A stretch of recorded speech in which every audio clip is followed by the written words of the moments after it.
Hey guys, alright? Welcome everyone. In sunny Florida, we meet Jake Portman, a teenager who feels he leads a mundane life. He works at the local supermarket and is constantly bullied by his peers. The manager, Shelley, approaches him and says that there is a call waiting for him. She will take him to his grandfather Abe's house, but on the phone, Abe warns Jake not to visit him that day because it is dangerous. Abe sounds paranoid and frantic, but this does not bother Jake, as he knows his grandfather has been diagnosed with dementia. On Abe Street, Jake and Shelley spot a man in the middle of the road, who has white eyes and gives off a threatening vibe. When they arrive at the house, Jake discovers it is completely ransacked, and Abe is nowhere to be found. He alerts Shelley that someone has broken into the house, so she goes back to the car to get a gun. In the nearby woods, Jake sees Abe's flashlight in the distance. He approaches to investigate and finds it stained with blood. He ventures further into the forest and sees his grandfather unconscious, with his eyes gouged out. Jake contacts emergency services to ask for help. In the middle of the call, Abe grabs Jake's arm to warn him to go far away before taking his last breath. He tells Jake to go to the island and to the loop of September 3, 1943. Jake is very intrigued by his grandfather's words but promises to do as he says. Nonetheless, Abe dies on the spot, and as Shelley approaches them, a sinister creature emerges behind her. She shoots, but it seems there is nothing there and only Jake can see it. After the traumatic incident, Jake goes to therapy for a mental evaluation. He explains to the therapist that he is not sure if something is wrong with him. The whole situation of Abe's death deeply confuses him, affecting his mental health. He remembers the time when Abe used to tell fantastic stories about encountering monsters and other mystical creatures. However, Jake's father, Frank, was not a big fan of the stories Abe told. Whenever Abe talked about a home for children managed by Miss Peregrine, he would also show photos to Jake. According to Abe, he used to live in that magical home. Each child in the house is unique in their own way, possessing strange abilities beyond human knowledge. Little Jake asked Dave why he was sent to that island. He explained it was because of the monsters. Jake significantly believed this, even sharing it with his peers, which made him a laughingstock. As Jake grew older, he stopped believing in Abe's stories. His grandfather was deeply saddened by this but understood everyone's doubts. Back in the present, while packing things into boxes, Frank tells Jake that although Abe was a good grandfather, he was not a great husband and father. After returning home, Jake's family and other relatives surprise him for his birthday. He does not seem very excited and feels overwhelmed. Instead of mingling with the others, Jake goes straight to his room. He is not entirely free because his aunt comes in and gives him a book from Abe. The book is by Ralph Waldo Emerson, which contains a postcard from Miss Peregrine inviting him to return. Her home is in Cairnholm, an island located in Wales. His parents consult Dr. Golan about going to the island. She encourages Jake's parents to let him go there so he can separate reality from fantasy and also have proper closure about Abe's sudden death. Days later, we see father and son traveling by boat to the island, and as they approach, Jake and Frank spot a peregrine falcon flying above them. In Abe's stories, he used to say that Miss Peregrine could transform into a bird. Remembering this, Jake jokingly shouts and introduces himself to the bird as Abe's grandson. They arrive on the island, and a foggy and gloomy atmosphere greets them. Both stay in a pub, an old lodging for travelers. Jake looks around the place as the owners arrive, which scares him. Jake convinces his father to let him go to Miss Peregrine's house. Both approach a group of young people to ask if any of them could guide Jake to the side of the island he wants to see. They agree, and while Frank gives them some money, Dylan and Worm, his guides, accompany Jake to the place. They decide to take a shortcut and mock Jake, pointing in the direction of the house while waiting by the roadside. Finally, he sees the house and discovers it is already in ruins. He returns to the pub disappointed. Augie, a blind man, explains to Jake that the Germans really bombed the house on September 3, 1943. He goes on to say that none of the children survived, including Miss Peregrine. The next day, Jake asks his father's permission to go out with the teenagers he met yesterday. His father agrees and thinks it is a great idea since Jake has no friends, but Jake heads to the children's house. He looks at the dirt-covered photos and examines the area even more. He sees a staircase and decides to climb. Suddenly, he sees the silhouette of a young girl. She calls him Abe. This frightens him, making him run downstairs. He starts to notice other children watching him. Jake runs out of the house but trips and passes out. He wakes up being carried by Bronwyn, a girl with incredible strength. He then meets other children Abe told him about. Emma, the girl who levitates if she is not wearing metal shoes, and with her two masked twins, Olive, the girl who can control fire with her mind, Bronwyn, who lifted him and has superhuman strength, and Millard, the invisible boy. Jake accuses them of being dead, but they deny it. He asks if he is dead, but they also deny it. The children enter a cave where the portal is. Upon exiting the cave, Jake runs to the pub where they checked in. However, it is now full of customers, and the pub manager does not let him go up to where his team should be. Jake is intrigued by what is happening while the pub's customers threaten him and accuse him of being a spy. Suddenly, plates and beer mugs crash against the pub walls. The peculiar children arrive and intervene to rescue Jake from there. He quickly realizes that he is trapped in the loop of 1943 for now. He sees warplanes above while the pub catches fire because of Olive. They take a carriage on the way to the house, and Millard reveals that he was the one who started throwing things in the pub. The three explain to Jake that they are stuck on the same day, the day of their loop. When they arrive at the house, Jake sees its original facade, full of life and vibrant, with many plants and flowers around. Jake is then taken to meet Miss Peregrine herself. She is an intelligent and sharp-witted woman who pays great attention to time, as she has the power to control and preserve it. She expresses her deepest condolences to Jake as they prepare to have tea in the garden. Jake meets more peculiar children: Fiona, the girl who can control plants; Claire, the girl with a mouth on the back of her head; Hugh, the boy with bees living inside him; Horace, the boy with prophetic dreams. As they approach Emma, Fiona informs Miss Peregrine that the police are knocking on the door because of the pub incident. Jake quickly defends the children, saying they only wanted to help him. Miss Peregrine gives them a shy smile and returns inside the house. Emma shows Jake her ability, but before that, he ties a rope around her waist. She unbuttons her metal shoes and starts to levitate to put a baby squirrel back in the tree. Jake pulls her down, and after Emma puts on her shoes, she tells Jake that Abe used to do this for her and called it his job. Obviously, she is deeply devastated by Abe's death and has not gotten over it. In one of the rooms, Jake meets Enoch, the boy who can bring the dead back to life for a short period. He is the most intimidating among the children. He demonstrates this talent using two small skeletal dolls with tiny hearts that fight each other for a short moment. While the two dolls fight, Emma helps Jake get ready for dinner by lending him a tie and adjusting it for him. In the dining room, Enoch seems annoyed because he is jealous of Jake. Bees start to emerge in the air because of Hugh, but he uses a hat to prevent it. The children ask Jake what the future is like, but Miss Peregrine interrupts, saying they should not talk about the future. Everyone continues eating, except Claire, but Jake encourages her to be herself. She smiles and eats the food from the back of her neck. Emma leaves after Enoch mentions how Enoch left the house. Miss Peregrine receives a call from a young Abe in the living room. Horace's dreams are projected, although they are mostly random. His dreams also predict a possible future. They see a woman being taken by villainous men and also a dream with Emma and Jake kissing, which makes Miss Peregrine turn off the projector. Then everyone leaves the house for the loop's restart guided by Peregrine.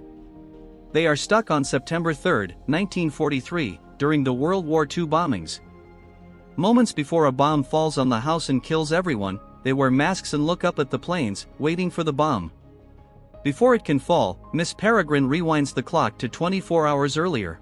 They cannot live outside the loop, or else their years will catch up to them, and they will die.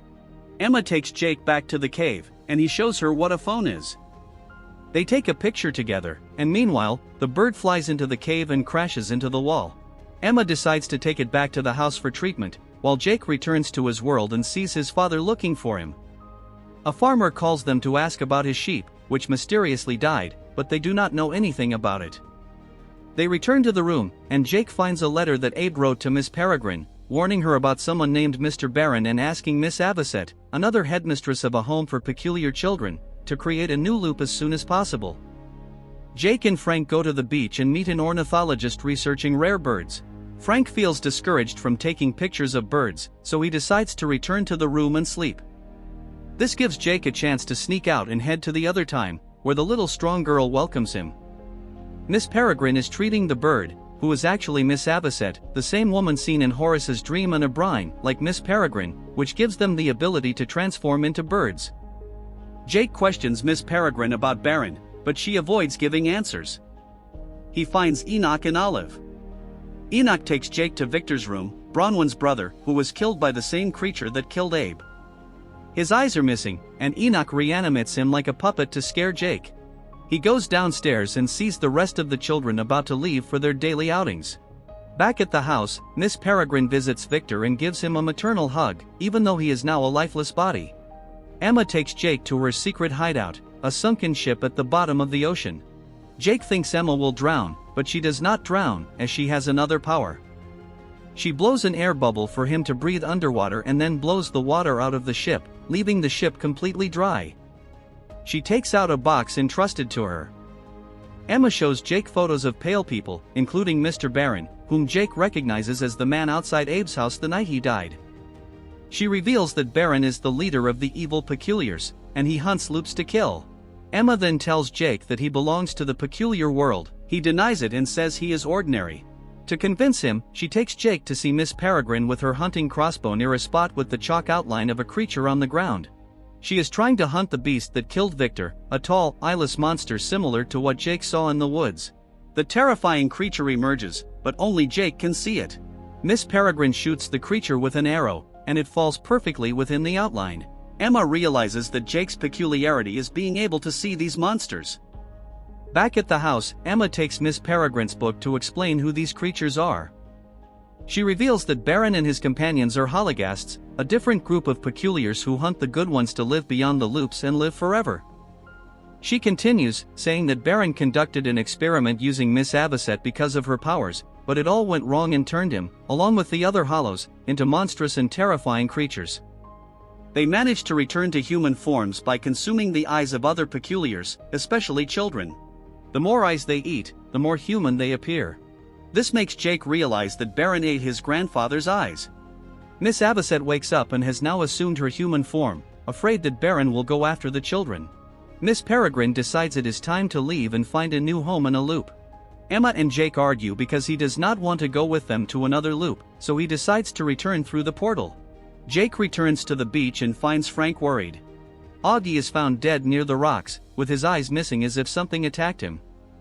Jake realizes he has to warn the peculiars. His father stops him and says it is dangerous to wander around when a madman is on the loose. However, Jake enters the cave, and the ornithologist follows him. Upon entering, Jake hears the man approaching, who admits he is also peculiar.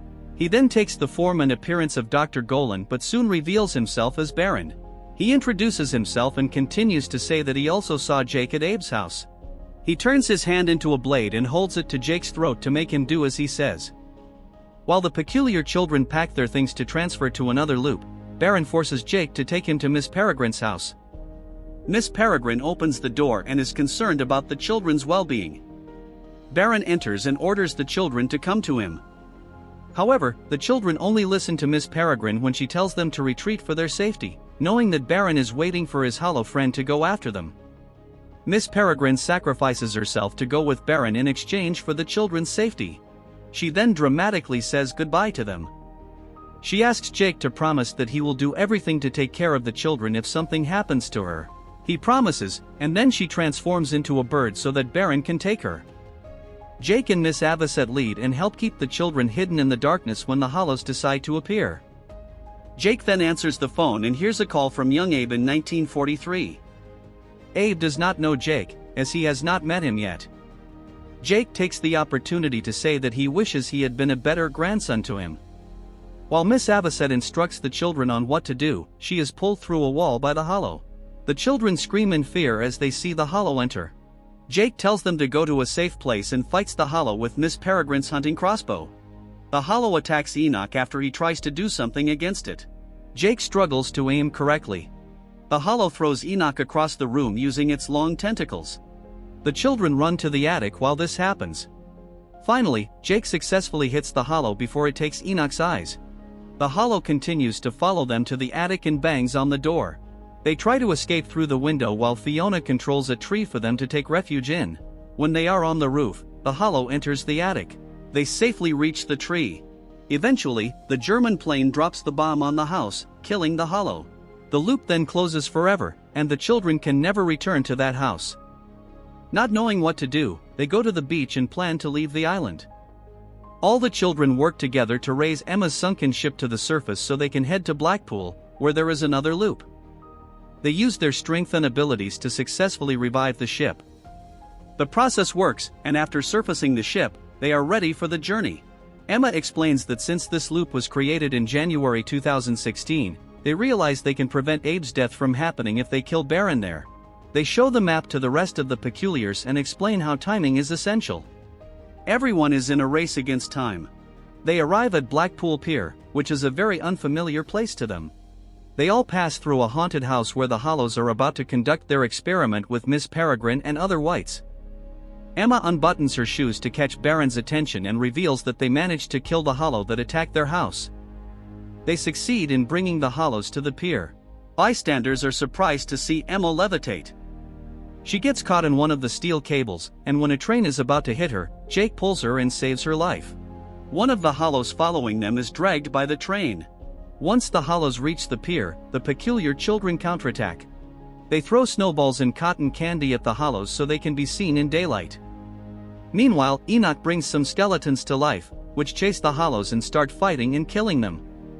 All this happens while non-peculiar people can see them. The skeletons successfully take down several Hollows in various ways. Bronwyn pulls a horse from the carousel and throws it at a Hollow, knocking it into the water. People start to panic as they leave the amusement park. They all head to Blackpool Tower, hoping to save Miss Peregrine. The other children fight Baron and his two Hollow friends.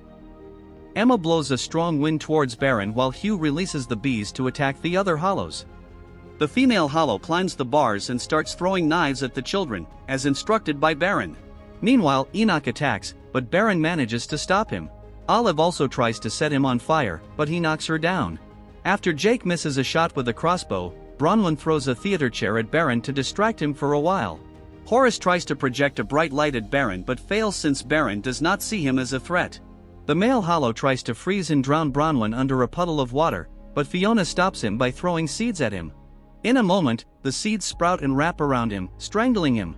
On their way to the whites, Emma manages to buy time by blowing a strong wind towards Baron again. Olive tries to free Bronwyn, but the male Hollow starts to freeze Olive, which is her weakness. Enoch manages to bring an elephant puppet to life and uses it to crush the Hollow. The female Hollow tries to attack the younger ones but turns to stone after the twins remove their masks and stare at her. Olive turns to ice and cold. Enoch apologizes for not being able to protect her. When it seems she is dead, Olive is revived in response to Enoch's kiss. Exhausted from emitting too much air, Emma stops blowing, allowing Baron to move again. Jake frees the whites and enrages Baron, who enters the place to kill him. The birds fly freely to find and create other loops to bring the children to safety. Emma and Enoch see Jake, but Baron also takes on Jake's form to trick them. Now confused, Jake needs to prove he is the real one. They take turns speaking. A Hollow appears behind Baron. Jake, seeing it, does not alert him, and the monster, thinking the human is in front of him, attacks Baron and eats his eyes, proving that the other Jake is the real one. Then, the young people manage to take down the Hollow using the crossbow. Moments later, the children then leave aboard the ship to stay within their loop, but Jake knows this means he cannot see them again. One by one, the peculiars hug Jake as they say goodbye. Emma tries to comfort Jake, saying they will be safe now that Baron is gone. They hug, and Emma leaves. Abe checks his phone as the pier changes over time and as time passes. Back in Florida, Jake passes by his grandfather's house and realizes he is still alive. He tells Abe about all his experiences with Miss Peregrine's house and the children. Abe gives Jake his birthday present, Emerson's book, which contains a lot of money for his journey. He persuades Jake to go after the children, as his place is with them. Jake runs to the pier to catch up with the children's ship. He finds Emma and explains that he went through different loops in different cities over different years to finally find her again. She then kisses him, showing the joy of having him with her. Finally, Miss Peregrine returns to the children and flies to the ship to reunite with them again.